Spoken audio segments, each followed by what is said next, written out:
Olá, seja bem-vindo ao canal do Professor Badaró.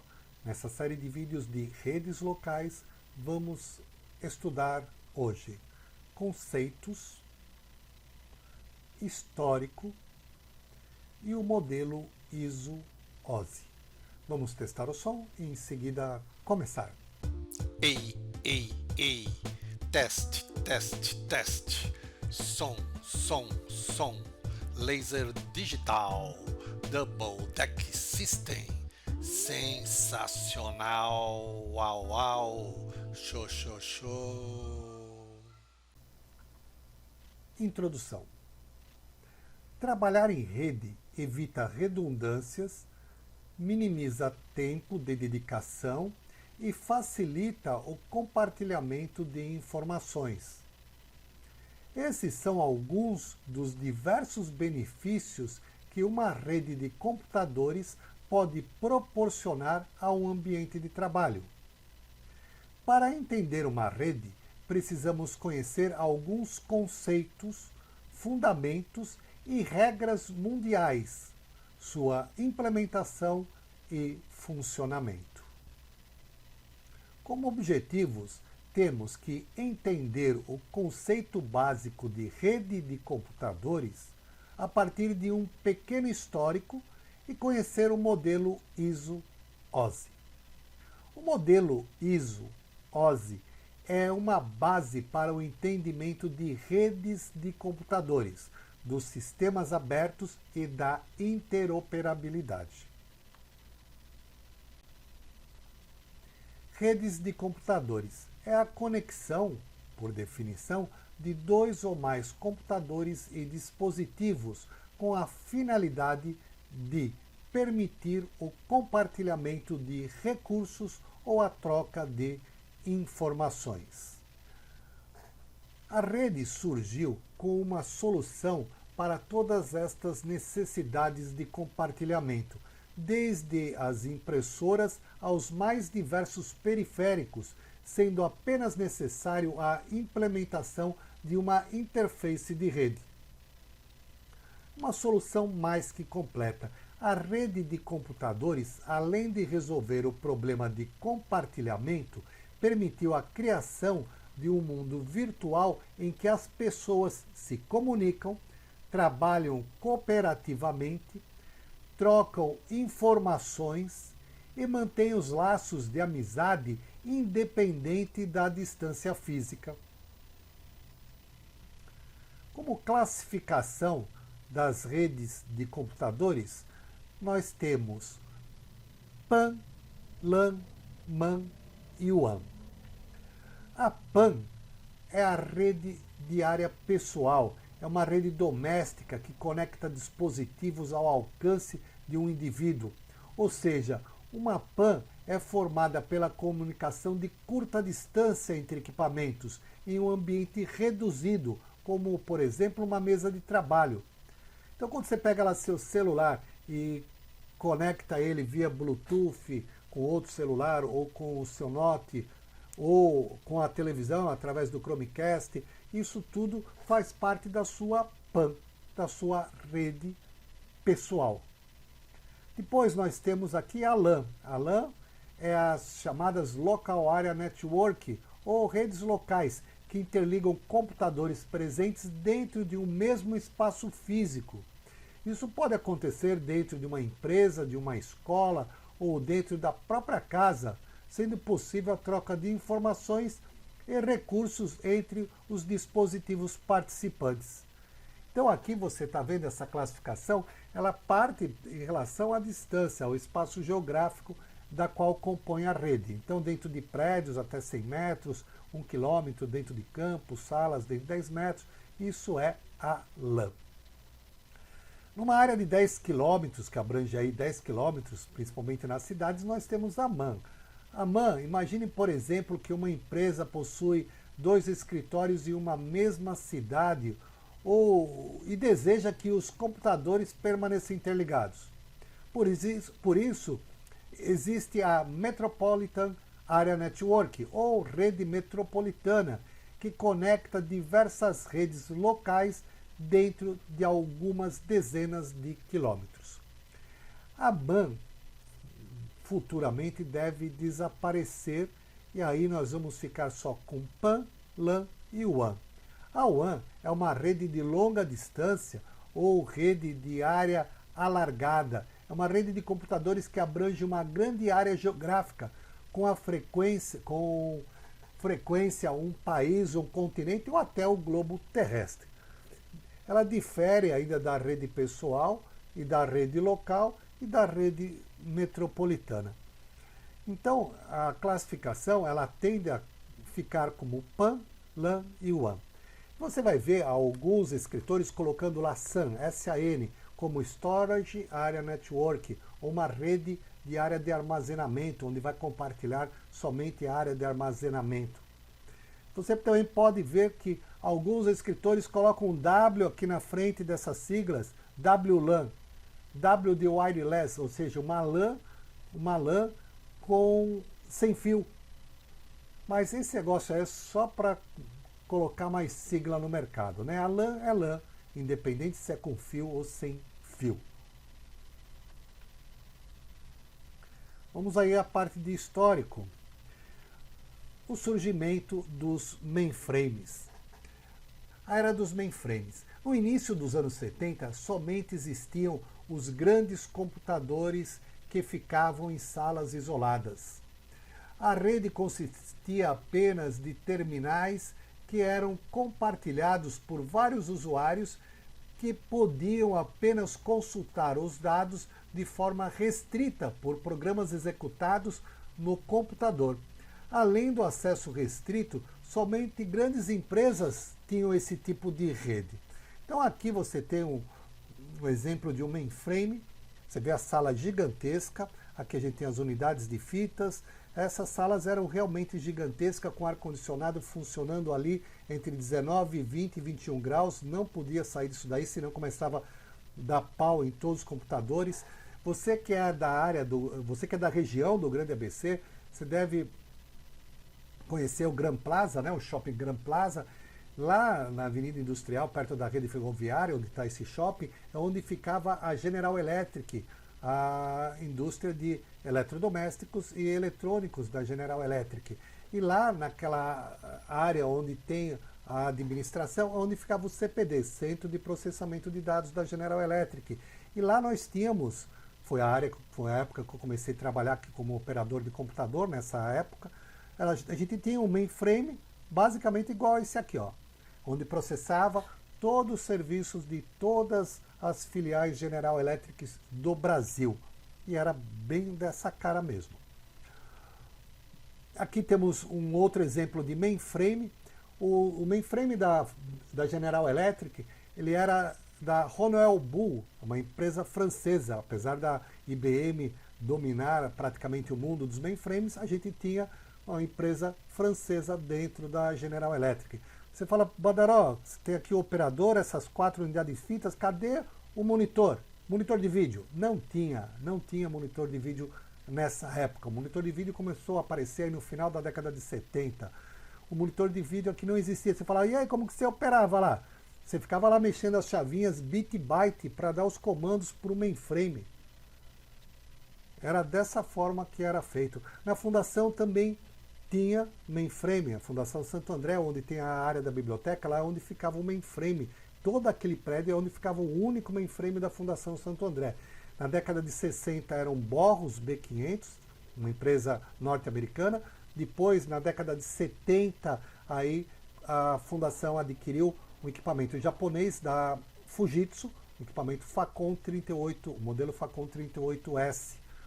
Mas aí já existia monitor de vídeo. Então era assim, ó.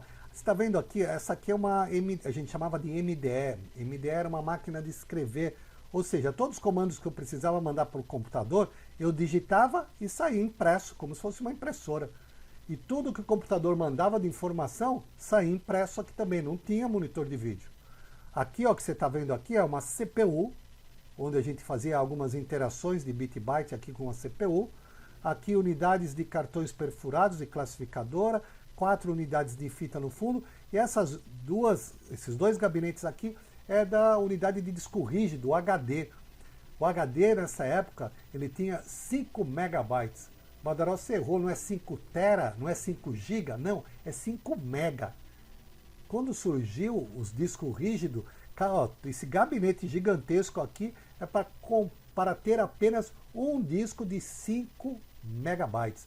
Fala, e de memória, quanto tem esses computadores? 12K, 48K, kbytes. Isso mesmo que você ouviu falar.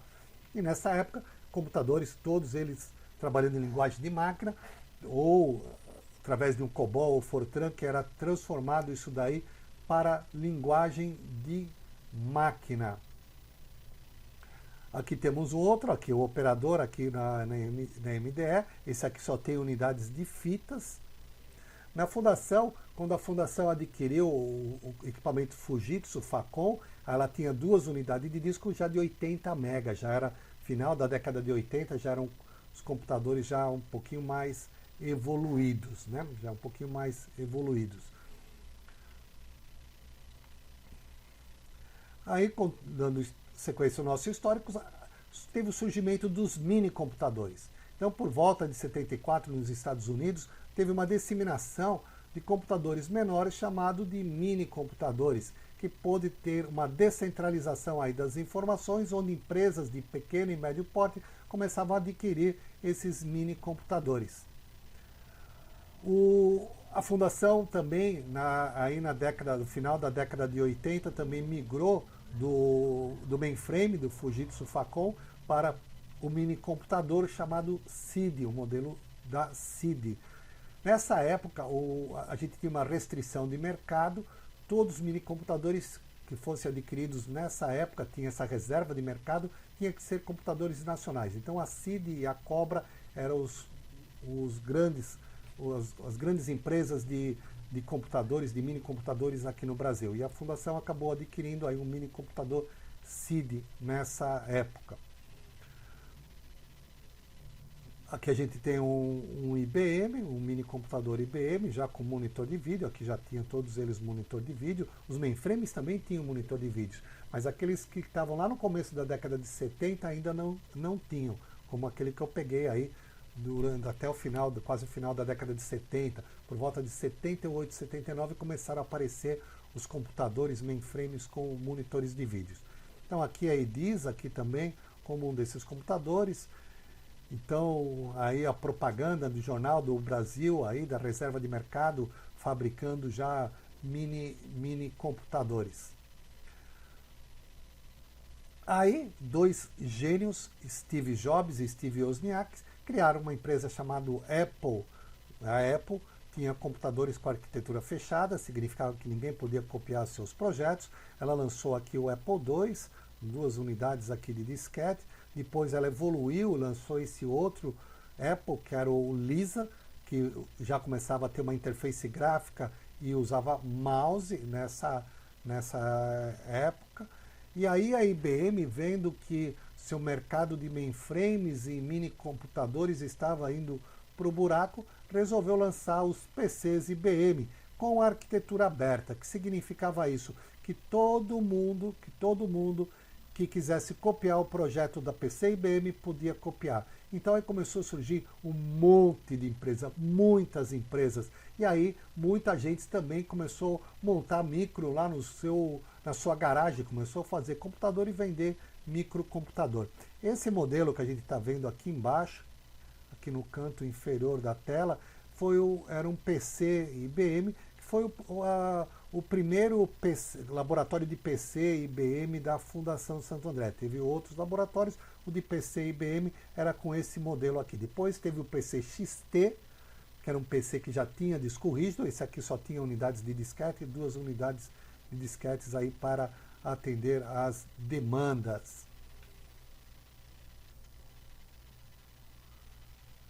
E aí houve a necessidade de um compartilhamento de periféricos, o compartilhamento de equipamentos, só que nós tínhamos o seguinte problema: os fabricantes nessa época só ofereciam sistemas proprietários. O que significava isso? Então vamos puxar lá atrás um pouquinho na época dos mainframes. Meado dos anos 70, havia um mercado com poucos fabricantes de computadores. E a IBM dominava esse mercado com os seus mainframes e seus sistemas proprietários, ou seja, sistemas que só rodavam em computadores IBM. A rede IBM somente conectava equipamentos IBM. Para o produto de outro fabricante conectar-se à rede IBM, era necessário a emulação, tinha que ser emulado um equipamento IBM. Com a necessidade da descentralização do processamento, surgiu como solução os mini computadores. E mais fabricantes entraram no mercado, e a ligação desses em rede foi tornando-se cada vez mais necessária. Mas cada fabricante tinha a sua solução proprietária e só se comunicavam entre si. Não havia interoperabilidade entre os equipamentos. Essa exigência do mercado, a interoperabilidade, que significa a conexão de todos os equipamentos, independente aí do fabricante, era necessário, foi necessário, e aí foi especificado dentro de um padrão de direito por meio de um organismo internacional de padronização, a ISO. Nos anos 80, a ISO lançou um modelo de referência chamado OSI. OSI é Open System Interconnect, para a interoperabilidade entre os sistemas.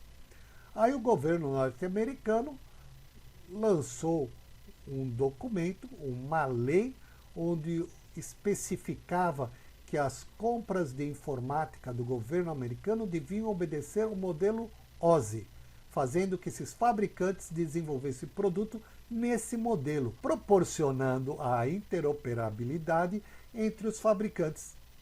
As especificações do modelo OSI é um padrão aberto, ou seja, está disponível para todos os interessados. O modelo OSI, que é um acrônimo do inglês Open System Interconnection, é um modelo de rede de computador referência da ISO, dividindo em camadas de funções. Ele foi criado em 1971 e foi formalizado em 1983, com o objetivo de ser um padrão para os protocolos de comunicação entre os mais diversos sistemas em uma rede local, garantindo a comunicação entre dois sistemas computacionais. Então, aqui você tem as 7 camadas desse modelo OSI. Você, por exemplo, vamos supor que você está aqui nesse computador, você vai entrar no Face, lá no Face você vai mandar uma mensagem. Quando você manda uma mensagem aqui do Face, a sua mensagem ela vai passar por essas 7 camadas: aplicação, apresentação, sessão, transporte, rede, enlace, física, e aí é transmitido para o outro computador. Pode ser via wireless, pode ser via cabo. No outro computador, quando ele recebe a sua mensagem do Face, ele vai passar aqui por essas 7 camadas: física, enlace, rede, transporte, sessão, apresentação, aplicação, e vai aparecer aqui no seu terminal a informação que lhe foi enviada. É dessa forma que funciona as redes locais. É essa forma que foi padronizado esse modelo OSI, que a gente vai começar a detalhar cada uma dessas camadas.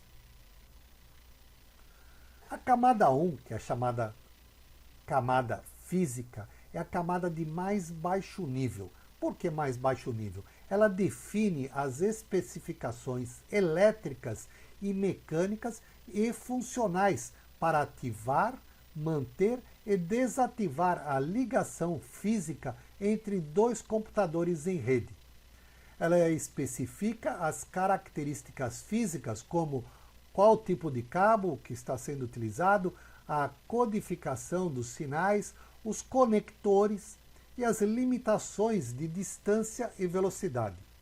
Essa camada física também é responsável pela transmissão de bits de um computador para outro através de um meio físico, transformando os bits em impulsos elétricos ou ópticos para que possam trafegar no cabo de rede. A outra camada que nós temos é a camada de enlace. A camada de ligação de dados, que também é conhecida como camada de enlace ou link de dados, ela é uma camada que detecta e, opcionalmente, corrige os erros que possam acontecer ao nível físico. Ela é a responsável pela transmissão e recepção de quadros e pelo controle de fluxo. Ela também estabelece um protocolo de comunicação entre os sistemas diretamente conectados. Então, aquela comunicação que você fez ali na rede física, na camada física, interligando os dois computadores, ali só foi bits, só foi impulsos elétricos, e agora nessa camada de enlace que ela vai empacotar a informação para ser transmitida ou vai desempacotar a informação recebida ali da camada física. E ela está entre a camada de rede e a camada física. Ela faz essa interligação, como todas as outras camadas também fazem essa interligação. A camada 3, camada de rede, ela endereça mensagens e traduz endereços lógicos e nomes em endereços físicos. Ela executa o roteamento, determinando qual o melhor percurso do computador de origem ao computador de destino, baseando nas condições de rede, prioridade do serviço e outros fatores. Ela também gerencia o tráfego de rede, controlando os problemas de roteamento. Quando necessário, quebra os segmentos de dados em pacotes menores para transmiti-los pela rede e reagrupa os pacotes ao chegar no destino.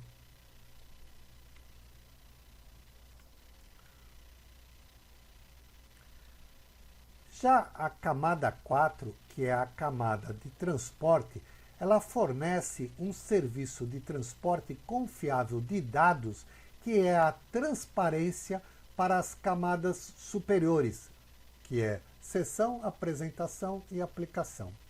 Ela assegura que os dados são entregues livres de erros em sequência e sem perdas ou duplicações. Recoloca as mensagens em segmentos, dividindo mensagens longas em vários segmentos menores, ou agrupando mensagens pequenas em um segmento, para que sejam eficientemente transmitidos na rede.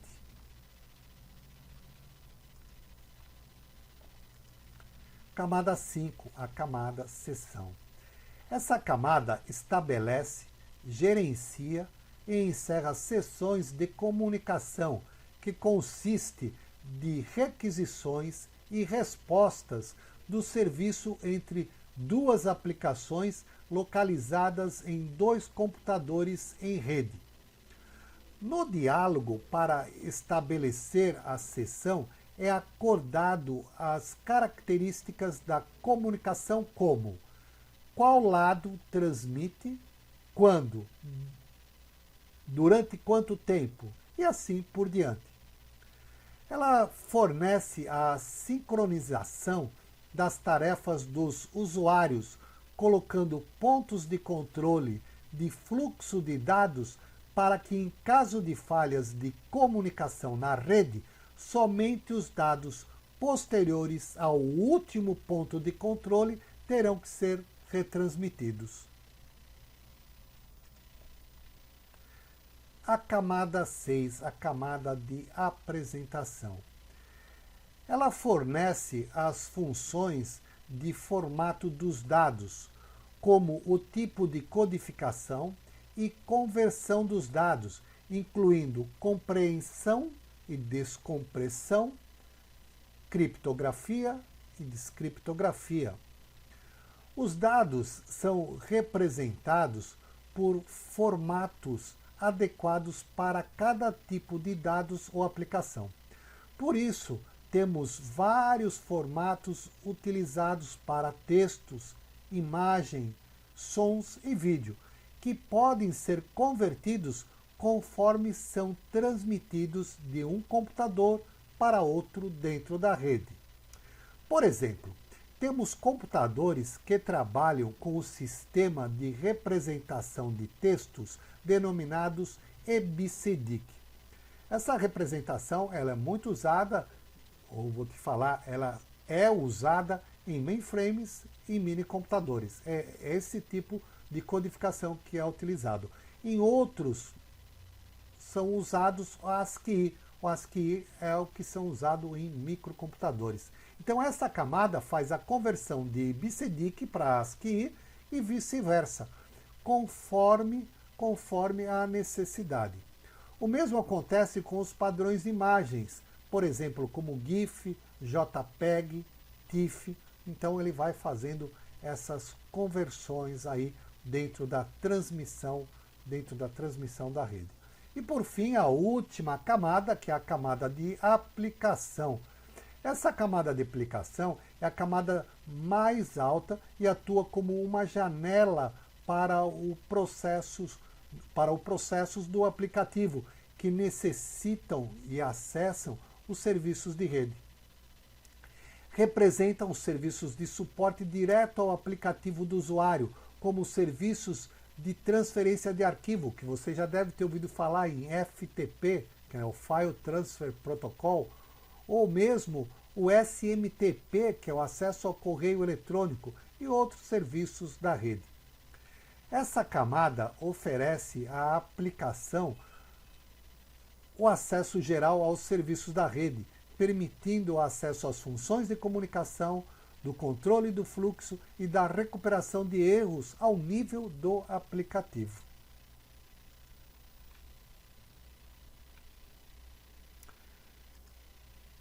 Em resumo, a rede é a ligação de computadores para compartilhar recursos e interligar os usuários. O modelo ISO-OSI é um modelo de referência para a interoperabilidade de sistemas. Define 7 camadas independentes. Cada camada comunica-se somente com as camadas inferior e superior e age como se estivesse comunicando com a camada equivalente do outro sistema. Então era isso que eu queria mostrar para vocês, né? Então você tem um computador A, para ele se comunicar com o computador B, ele vai passar por essas 7 camadas, a transmissão aqui via cabo de rede ou via wireless, aqui quando o computador recebe essa informação, também ele passa pelas 7 camadas até aí aparecer no seu monitor, aí no caso, por exemplo, a mensagem enviada. Era isso que eu queria passar para vocês sobre OSI. Te vejo na próxima. Te cuida. Tchau.